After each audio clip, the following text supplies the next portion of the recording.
हाँ जी। तो उस दिन हम जो बात कर रहे थे, यहाँ पर एक ये डायग्राम बना था, जिसमें ये आपका इनपुट डिवाइस थी, आउटपुट डिवाइस थी, इनपुट आउटपुट पोर्ट का एक ब्लॉक था यहाँ पर। ठीक है, ये सीपीयू हो गया। सीपीयू जो कनेक्ट था बस कंट्रोल लॉजिक से, वो सिस्टम बस के थ्रू कनेक्ट था, और जो कंट्रोल लॉजिक है वो इनपुट आउटपुट पोर्ट से किसी ना किसी फॉर्म में एज ए कंट्रोल बस से वो कनेक्ट होता है। और जो एड्रेस बस है वो एक कॉमन सी बस बाहर दिखाई गई है। मतलब जो रियल में है उसमें कोई इस तरीके का आर्किटेक्चर में जो है ना बना हुआ नहीं होता कि डबल लाइन आपकी बनी हुई है, ये इंटरफेस वायर्स हैं बेसिकली। ठीक है ना। तो ये जरूरी नहीं कि आपको इसी तरीके से शो ऑफ होगा, ये केवल एक एक्सप्लेनेशन के लिए हम ब्लॉक डायग्राम को हम यहाँ पर डिस्कस करते हैं। तो जो एड्रेस बस है, एड्रेस बस में क्या है कि इनपुट आउटपुट पोर्ट से कनेक्शन दिया हुआ है उसका, और बस कंट्रोल लॉजिक से दिया हुआ है, और यहाँ पर मेमोरी से, मेमोरी कोई भी हो सकती है, इंटरनल हो या एक्सटर्नल हो। और जो डाटा बस है, डाटा बस का जो कनेक्शन दिया हुआ है वो इनपुट आउटपुट पोर्ट से भी दिया हुआ है, बस कंट्रोल लॉजिक से भी दिया हुआ है, और मेमोरी से भी दिया हुआ है। और डाटा बस और एड्रेस बस में अगर आप देखोगे दोनों में, तो डाटा बस जो थी वो आपकी क्या है, बाई डायरेक्शनल है। और आपकी ये वाली जो बस है एड्रेस बस, ये क्या है, यूनि डायरेक्शनल है। मतलब जैसे इनपुट आउटपुट पोर्ट से डाटा बस कनेक्ट थी, तो मतलब कहना क्या है कि इनपुट आउटपुट पोर्ट से डाटा बस में, या डाटा बस से इनपुट आउटपुट पोर्ट में डाटा को आप ट्रांसफर कर सकते हो, वाइस वर्सा है। यहाँ पर क्या है कि कुछ इस तरीके से कहा गया है कि इनपुट आउटपुट पोर्ट पे, मतलब आप जैसे एड्रेस बस के थ्रू कोई भी आपने कमांड दी, या मेमोरी से, मतलब इनपुट आउटपुट मेमोरी कुछ भी आपका है, मतलब अगर आपका आउटपुट पोर्ट पे आप शो कर रहे हो तो एड्रेस बस के थ्रू आप केवल इनपुट दे सकते हो या आउटपुट इससे ले सकते हो। तो हम एक थोड़ा सा बेसिक इसके बारे में डिस्कस करेंगे अब यहाँ पर। यहाँ पर हमारे दो तीन पार्ट आते हैं। पहले हम डिस्कस करेंगे कि सिस्टम बस क्या है हमारी, फिर उसके बाद में इसमें एक हार्डवेयर वाला पार्ट हो गया, एक सॉफ्टवेयर वाला पार्ट हो गया, और एक आपका मेमोरी वाला पार्ट हो गया। तो सिस्टम बस क्या है बेसिकली, सबसे पहले हम सिस्टम बस की बात करते हैं। सिस्टम बस क्या कह रहा है, system bus is a set of conductors that connects the CPU to its memory and input output device. ये क्या कह रहा है कि जो सीपीयू है उसको आप किससे कनेक्ट कर रहे हो, मेमोरी से कनेक्ट कर रहे हो, और इनपुट आउटपुट डिवाइसेस से कनेक्ट कर रहे हो। वो आपकी जो नॉर्मली, मतलब ये कनेक्शन है सीपीयू का किसी भी चीज से, वो आपका क्या है कि सिस्टम बस है। Normally the bus conductors are separated into three groups. तीन ग्रुप में इसको सेपरेट किया गया। वो सेपरेशन क्या है, डाटा बस है आपका, एड्रेस बस है, और कंट्रोल बस है। ठीक है। तो बेसिकली क्या है कि जो आपका कनेक्शन है सीपीयू से, इनपुट आउटपुट पोर्ट का हो, चाहे वो मेमोरी का हो, या आपका इनपुट आउटपुट कोई डिवाइस है, या फिर आपका कोई मेमोरी वाला है, तो इन सब चीजों का जो कनेक्शन है वो आपका क्या है कि किसी ना किसी बस के थ्रू होगा। ठीक है। तो सबसे पहला आता है आपका डाटा बस। तो जो डाटा बस है, डाटा बस आपका जो कंसिस्ट है, इसमें 8 बिट, 8 का हो सकता है, 16 या 32, मतलब इतनी पैरेलल सिग्नल लाइंस होंगी। मतलब मिनिमम 8 होंगी, 16 भी हो सकती हैं, 32 भी हो सकती हैं, और more parallel signal lines. And the data bus lines are bidirectional. जो डाटा बस की जो लाइंस हैं वो क्या है, बाई डायरेक्शनल है। This means that CPU can read data in or in on these lines from memory or from a port, as well as send the data out on these lines to a memory location or to a port। मतलब कहना का ये है कि जो आपका data bus है वो क्या है, आपकी बाई डायरेक्शनल है, और वो क्या कर सकता है कि आपकी मेमोरी से, मतलब सीपीयू जो है वो क्या कर सकता है, डाटा को रीड भी कर सकता है फ्रॉम द मेमोरी, और क्या कर सकता है कि सीपीयू से मतलब डाटा को सेंड कर सकता है to a memory, particular memory location, किसी भी पोर्ट पर। ठीक है। और जो ये बस है ये कनेक्टेड जो होगी वो पैरेलली कनेक्ट होगी किसी भी पेरिफेरल से, चाहे वो आपका इनपुट आउटपुट पोर्ट है या मेमोरी है। तो इसमें कहा गया कि data within the register is used in different form such as the opcode and operand. Opcode और ऑपरेंड की फॉर्म में, मतलब जो register data within the register is used, जो डाटा यूज हो रहा है वो क्या कह रहा है, different form such as opcode या ऑपरेंड की फॉर्म में हो रहा। This data is moved from register to register. तो ये जो डाटा है वो आपका जो मूव हो रहा है वो रजिस्टर से रजिस्टर में मूव हो सकता है, मेमोरी से रजिस्टर में हो सकता है, through group of wire called the data बस। मतलब देसी सी भाषा में जो कहा जा रहा है यहाँ पर वो ये कहा जा रहा है कि जो डाटा है, एक डाटा को एक जगह से दूसरी जगह पर मूव कर रहे हैं, तो वो जो मूव कर रहे हैं वो रजिस्टर टू रजिस्टर कर रहे हैं, या मेमोरी टू रजिस्टर कर रहे हैं।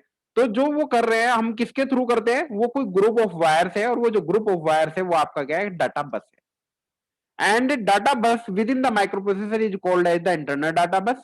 और जो data bus with in micro processor है, जो विद इन माइक्रो प्रोसेसर है वो आपका क्या कह रहा है, इंटरनल डाटा बस कह रहा है। And whereas data bus outside the microprocessor is called as the external data bus. तो जो इंटरनली आप माइक्रो प्रोसेसर में आप यूज कर रहे हो डाटा बस को, तो वो इंटरनल हो गई, अगर आउटसाइड यूज कर रहे हो तो वो आपकी एक्सटर्नल डाटा बस हो गई। And the data size of data बस decide the size of the operand. जो आपका ऑपरेंड है या आपका जो माइक्रो प्रोसेसर है, which microprocessor you are using, उसके ऊपर डिपेंड करेगा कि डाटा बस जो है उसका साइज क्या है। जनरली 8 बिट, 16 बिट और 32 बिट के, मतलब हम यहाँ पर जो 8085 पढ़ेंगे उसमें हमारी डाटा बस जो होगी वो आपकी 8 बिट की होगी। ठीक है, दोबारा से मैं इसको रिपीट कर रहा हूँ। ठीक है, डाटा बस के बारे में हम बात कर रहे हैं। डाटा बस क्या है? बेसिकली डाटा बस जो है वो एक पैरेलल सिग्नल लाइंस है, और वो जो पैरेलल सिग्नल लाइंस है वो 8 बिट, 16 बिट या 32 बिट की हो सकती है। मतलब जितनी बिट की है उतनी पैरेलल सिग्नल लाइंस होंगी। ठीक है, और जो डाटा बस है वो आपकी क्या है, बाय डायरेक्शनल होती है।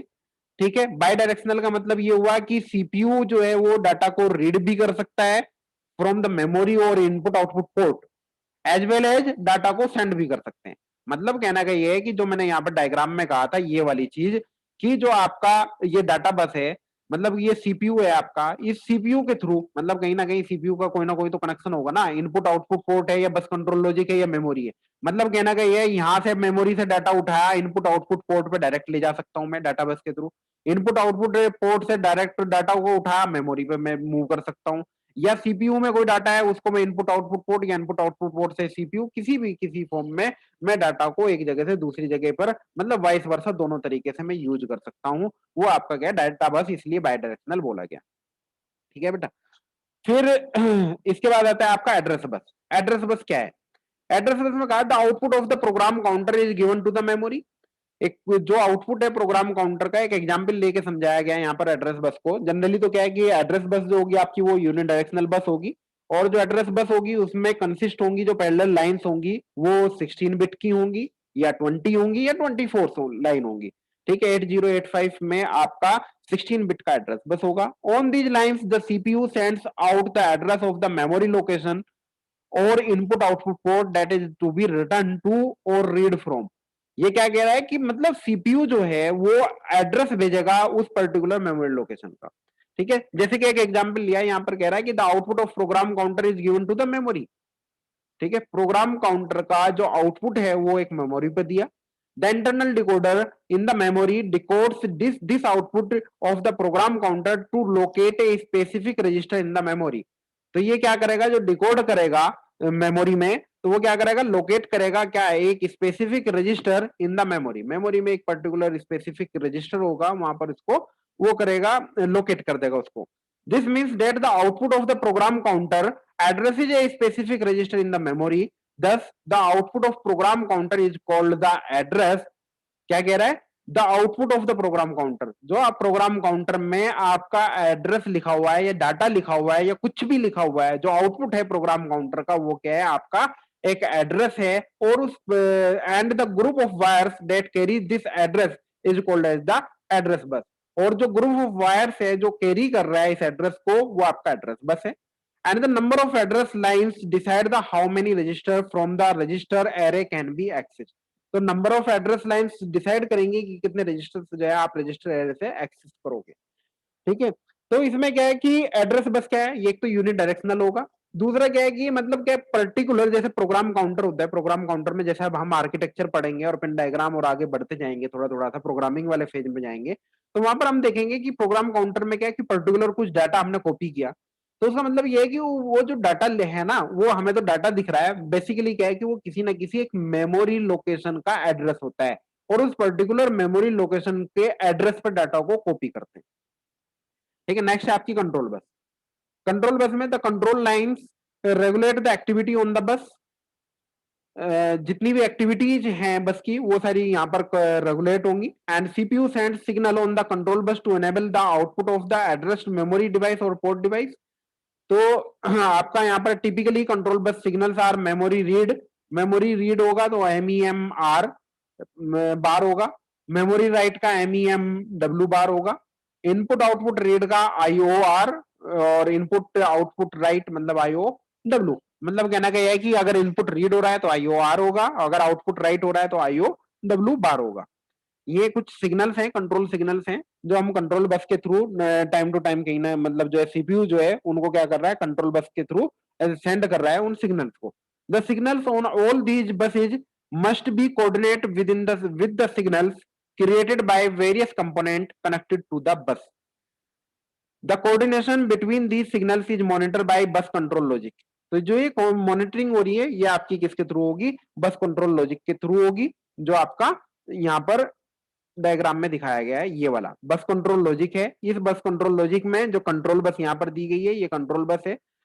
ये तो इसकी यहाँ कंट्रोल बस देखोगे आप, मेमोरी से भी कनेक्शन होगा और इनपुट आउटपुट पोर्ट से भी कनेक्शन होगा। तो बस कंट्रोल लॉजिक से कौन सा सिग्नल यहाँ पर जो है आप सेंड कर रहे हो, मतलब कहने का ये है कि भाई आप इनपुट को रीड करने जा रहे हो, या आउटपुट पे कोई राइट करना चाह रहे हो, या मेमोरी से कुछ रीड कर रहे हो, या मेमोरी से कोई राइट कर रहे हो। ये 4 ऑपरेशन होंगे। तो मतलब क्या है कि यहाँ पर मेमोरी की बात हो रही है, तो मेमोरी में 2 ऑपरेशन होंगे, तो मेमोरी रीड होगी या मेमोरी राइट होगी। यहाँ पर ये इनपुट आउटपुट जो सिस्टम दिया हुआ है, इनपुट आउटपुट पोर्ट, यहाँ पर कनेक्शन है, तो यहाँ पर क्या होगा, या तो इनपुट रीड होगा या आउटपुट पे कुछ ना कुछ आप क्या करोगे, राइट करोगे। तो ये 4 ऑपरेशंस यहाँ पर बेसिकली हमने दिया है। वैसे कंट्रोल सिग्नल्स बहुत सारे होंगे, तो वो कंट्रोल बस के थ्रू ज्यादा सारे ऑपरेशंस होंगे। जब आर्किटेक्चर पढ़ेंगे हम, तो ये सारी चीजें आपको और ज्यादा क्लियर होती चली जाएंगी। ठीक है बेटा। तो ये यहाँ पर हमारे पास में जो इसका इसमें जो बेसिक थी, मतलब यहाँ पर एक क्वेश्चन जो बनता है, वो क्वेश्चन ये बनता है, explain in detail the functioning of data बस, address bus and control bus.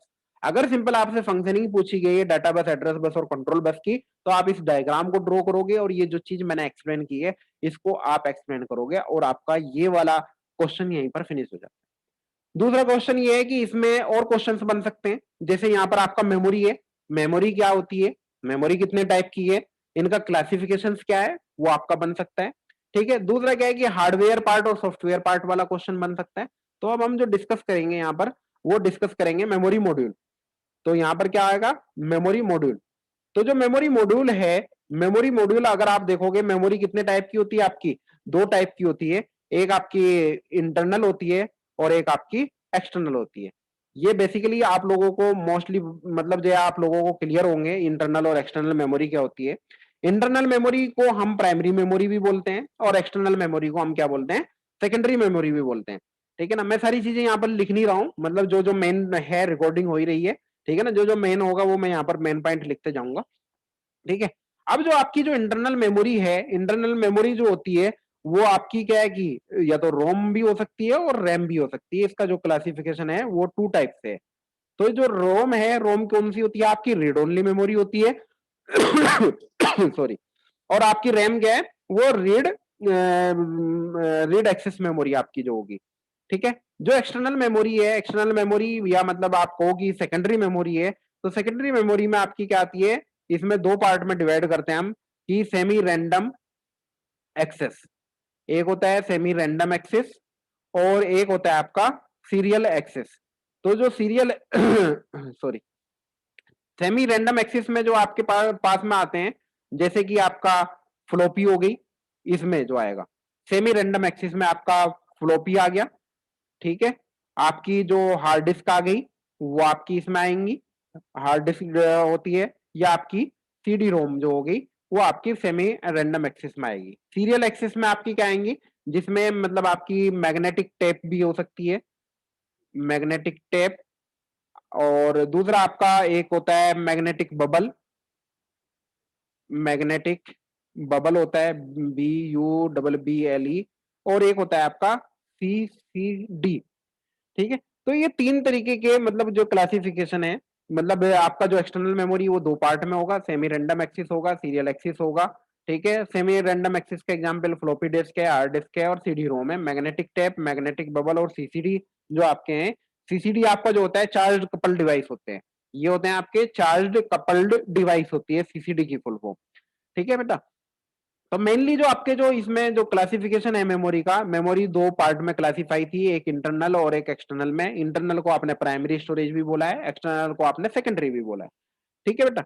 अब जो रोम है, रोम का जो फिर क्लासिफिकेशन होता है, रोम का फिर क्लासिफिकेशन 2 टाइप से आप क्लासिफाई करते हो। ठीक है। तो एक तो आपका क्या होता है, जो इरेजेबल होता है, जिसको आप इरेज कर सकते हो।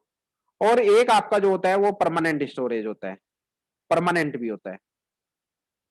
ठीक है। रैम जो होती है, रैम में आपका दो पार्ट में हम डिवाइड करते हैं, एक आपकी स्टैटिक रैम होती है और एक आपकी क्या होती है, डायनामिक रैम होती है। ठीक है, रैम का जो क्लासिफिकेशन है वो स्टैटिक और डायनामिक रैम होगा। अब जो इरेजेबल है इरेजेबल में आपके पास में कौन कौन से आते हैं, जो ईपी रोम, एक आता है आपके पास में ईपी रोम, और जो परमानेंट वाले होते हैं वो रोम और पी रोम होते हैं, रोम और P ROM. P four programmable है, ई फोर इरेजेबल है, और ई में एक इलेक्ट्रिकली इरेजेबल है। ठीक है, तो इसमें जो हमारे पास में है जो मतलब सिलेबस वाला पार्ट है, वो हमारा जो इंटरनल मेमोरी वाला पार्ट है, ये रोम और रैम क्या है, स्टैटिक रैम डायनामिक रैम क्या है, इन दोनों में डिफरेंस क्या है, रोम पी रोम और ईपी रोम और ईपी रोम, ये सारे पार्ट हमारे क्या है कि सिलेबस में मेंशन किए गए इनके टॉपिक वाइज। ठीक है, जो एक्सटर्नल वाला है, ये वाला अगर पूछा जाता है कि मेमोरी मॉड्यूल क्या है, तो आपको ये क्लासिफिकेशन में आपको शो करना पड़ेगा, इसके एग्जाम्पल्स देने पड़ेंगे, 2 लाइन में इसका डिस्क्रिप्शन देना पड़ेगा। तो सबसे पहले हम एक्सटर्नल मेमोरी को ही कर लेते हैं। एक्सटर्नल मेमोरी क्या है माइक्रो प्रोसेसर में, ये जनरली तो क्या है कि पहले फ्लॉपी डिस्क यूज करते थे, आज की डेट में हम क्या हार्ड डिस्क के नॉर्मली लोग यूज करते हैं, और अब तो एसएसडी वगैरह भी आ गई है। ठीक है ना, तो क्या कहते हैं कि जब हायर स्टोरेज की रिक्वायरमेंट होती है, तब हमें क्या है इन सब चीजों की जरूरत होती है। ठीक है, अब जैसे बबल मेमोरीज हैं, वो क्या है कि वो भी लॉन्ग टर्म स्टोरेज के लिए यूज करते हैं, मैग्नेटिक टैप्स हैं या चार्ज कपल डिवाइसेज हैं, वो भी यूज होते हैं जो स्टोरेज के लिए हैं। तो प्राइमरी फीचर्स क्या है इनकी, वो प्राइमरी फीचर्स ये है sorry, high capacity, slow access और लो कॉस्ट। अगर आपको हाई कैपेसिटी की रिक्वायरमेंट है, तब आप क्या करते हो, हाई कैपेसिटी के लिए आप एक्सटर्नल डिवाइस यूज करोगे, जिसमें एक्सटर्नल मेमोरी जिसको हम बोल रहे हैं, चाहे वो हार्ड डिस्क है, चाहे वो मतलब आपकी फ्लोपी डिस्क है, या सीडी रोम है, या आपकी एसएसडी है, या सीसीडी है, या मैग्नेटिक टैप, बबल है, एटसेट्रा। ठीक है, तो जितनी भी हाई कैपेसिटी का डाटा है वो हम एक्सटर्नल मेमोरी में रखते हैं, बट क्या है कि इसका एक्सेस जो होगा वो थोड़ा स्लो होगा, और इनकी कॉस्ट भी as compare to internal memory ये लो कॉस्ट पड़ेगी। अब हम डिस्कस करते हैं इंटरनल मेमोरी, जो प्राइमरी मेमोरी है हमारी। प्राइमरी मेमोरी में हमारा जो है जो डिवाइड किया गया वो दो पार्ट में डिवाइड किया गया, एक तो है प्रोग्राम स्टोरेज मेमोरी, एक है डाटा स्टोरेज मेमोरी। ठीक है, इंटरनल मेमोरी जो है वो आपका रोम और रैम में क्लासिफाई किया गया। तो रोम और रैम में जो क्लासिफाई किया गया, तो इसमें आया सबसे पहले रोम। तो रोम जो है, रोम के बारे में डिस्कस करते हैं, ये आपका रीड ओनली मेमोरी है। तो we can't write data in this memory, हम इसमें किसी भी प्रकार के डाटा को राइट नहीं कर सकते। It is a non volatile memory, ये एक नॉन वोलेटाइल मेमोरी है। Means it can hold data even if power is turn off, अगर पावर भी टर्न ऑफ हो गई आपकी, तो उस कंडीशन में भी आप क्या कर सकते हो, यहां पर डाटा को होल्ड कर सकते हो। और जो रोम है sorry, ROM is used to store the binary codes for the sequence of instructions you want the computer to carry out and data such as the lookup tables. तो बाइनरी कोड्स के जो sequence है, जो instructions हैं, तो वो carry करने के काम में आपकी जो है रोम आती है। And this is because this type of information does not change, और ये किसी भी प्रकार की जो इंफॉर्मेशन होगी वो यहाँ पर चेंज नहीं होगी। तो यहाँ पर जो रोम है, रोम को जो मतलब क्लासीफाई किया गया, वो क्लासीफाई किया गया कि भाई रोम चार पार्ट में, रोम है, पी रोम है, ईपी रोम है और ईपी रोम है। ठीक है, तो सबसे पहले हम बात करते हैं कि सिंपली जो रोम है, इस सिंपली रोम को जो हमने यहाँ पर लिखा है कि ये परमानेंट वाली जो लिखी है, परमानेंट वाली को हम मास्क्ड रोम भी बोलते हैं। ठीक है ना, तो इसमें मास्क्ड रोम क्या है, परमानेंटली रिकॉर्डेड हो गई by the masking and the metallisation process. तो जब इसकी मैन्युफैक्चरिंग हो रही है, तो मैन्युफैक्चरिंग के टाइम पर ही हमने कुछ ना कुछ मास्क और मेटलाइजेशन प्रोसेस के थ्रू परमानेंटली रिकॉर्ड कर दिया, और वो परमानेंटली है, उसको हम इरेज नहीं कर सकते। वो प्री डिफाइंड हैं कि भाई ये पर्टिकुलर इस चीज की आईसी है, जैसे हम आईसी की बात करते हैं ना कि ये आपकी पावर आईसी हो गई, या फिर आपकी ये 8085 माइक्रो प्रोसेसर हो गया, जैसे तो मतलब परमानेंटली मास्क कर दिया गया। ठीक है, पी रोम क्या है, आपका पी रोम में आपका प्रोग्रामेबल है। ठीक है, ये क्या है कि प्रोग्रामेबल कर सकते हो आप, इसकी प्रोग्रामिंग आप बाय यूजर हो सकती है, bye the user with a special P ROM programmer. कोई पी रोम प्रोग्रामर होगा हर जी उसका, तो उसके थ्रू आप क्या कर सकते हो, इसको प्रोग्राम कर सकते हो। और पी रोम प्रोग्रामर क्या है, selectively burns the fuse according to the bit pattern to be stored, जो बिट पैटर्न आप स्टोर कर रहे हो उसके अकॉर्डिंगली आप क्या कर सकते हो, उसको बर्न कर सकते हो। And this process is known as the burning of PROM. ये जो प्रोसेस है वो आपका बर्निंग पीरोम होता है। And the PROM are one time programmable, one time programmable होता है। Once programmed the information stored it permanent. ठीक है, मतलब कहने का ये है कि आपको खाली आईसी दे दी, अब आप अपने अकॉर्डिंग क्या कर सकते हो इसमें, जो है ना अपने अकॉर्डिंग इसमें आप क्या कहते हैं कि प्रोग्रामिंग कर सकते हो। मतलब कि मैं तो इस आईसी को यूज करना चाहता हूँ as a and gate, as a or gate, and मतलब XYZ, या मतलब ये डाटा मैं इस पे मतलब जो है कॉपी करना चाहता हूँ, तो वो एक बार वन टाइम आप जो है इसको कॉपी कर सकते हो। ठीक है बेटा। दूसरा क्या है कि फिर ईपी रोम है। ईपी रोम क्या है कि ये आपका programmable by the user with a special EP ROM programmer. इसमें आप क्या कर सकते हो, प्रोग्रामिंग कर सकते हो, बट क्या है कि इरेज कर सकते हो with the help of ultraviolet light through it's quarter window for 15 to 20 minutes. तो 15 to 20 मिनट्स में मतलब अल्ट्रावायलेट लाइट अगर आप डाल के इसको क्या कर सकते हो, एक्सपोज कर सकते हो, इरेज कर सकते हो। It is not possible to erase selective information. यहाँ पर सेलेक्टिव इंफॉर्मेशन को आप इरेज नहीं कर सकते। when erased means the entire information is lost। तो पूरी की पूरी इंफॉर्मेशन आपकी क्या होगी, लॉस्ट हो जाएगी। और आप क्या कर सकते हो, द चिप कैन बी रिप्रोग्राम्ड। पूरी इंफॉर्मेशन को डिलीट करके आप क्या कर सकते हो, दोबारा से उसको रिप्रोग्राम कर सकते हो। एंड ये आपकी क्या है कि जैसे एक्सपेरिमेंटल प्रोजेक्ट्स हैं, कॉलेज की लेबोरेटरीज हैं हमारे पास में, वहां पर आप इस तरीके की चिप्स को, ईपी रोम टाइप की चिप्स को यूज कर सकते हो। ईपी रोम वाला मतलब जिसमें इरेजेबल है। EEPROM क्या है, EEPROM में this memory is functionally similar to EPROM। मतलब ये बिल्कुल उसी के सिमिलर है, बट इसमें क्या है कि आप किसी पर्टिकुलर सेलेक्टिव इंफॉर्मेशन को भी इरेज कर सकते हो। ठीक है, मतलब पूरी इंफॉर्मेशन को इरेज करने के बजाय बजाय आप selective erasing at particular register level, तो रजिस्टर लेवल पर आप क्या कर सकते हो, इरेज कर सकते हो।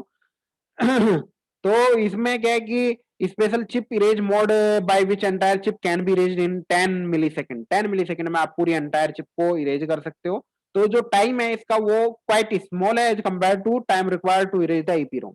ईपीरोम में जो है 10 से 20 मिनट जो हमें लग रही थी इरेज करने में, पूरी इंफॉर्मेशन को लॉस्ट करने में, इसमें पूरी की पूरी इरेज कर सकते हो आप 10 मिलीसेकंड में। ठीक है, तो ये पर्टिकुलरली आपका जो हुआ, ये वाला जो जितना हमने पढ़ा ये सारा रोम के बारे में पढ़ा। नेक्स्ट लेक्चर में हम डिस्कस करेंगे कि रैम के बारे में, और स्टैटिक रैम क्या है और डायनामिक रैम क्या है, इन दोनों के बीच में क्या डिफरेंस है, या फिर प्राइमरी मेमोरी और जो ये सेकेंडरी मेमोरी है इन दोनों के बीच में डिफरेंस क्या है, ये हम नेक्स्ट क्लास में हम डिस्कस करेंगे। आज की क्लास में यहीं तक रखेंगे। ठीक है, थैंक यू सो मच। अभी मैं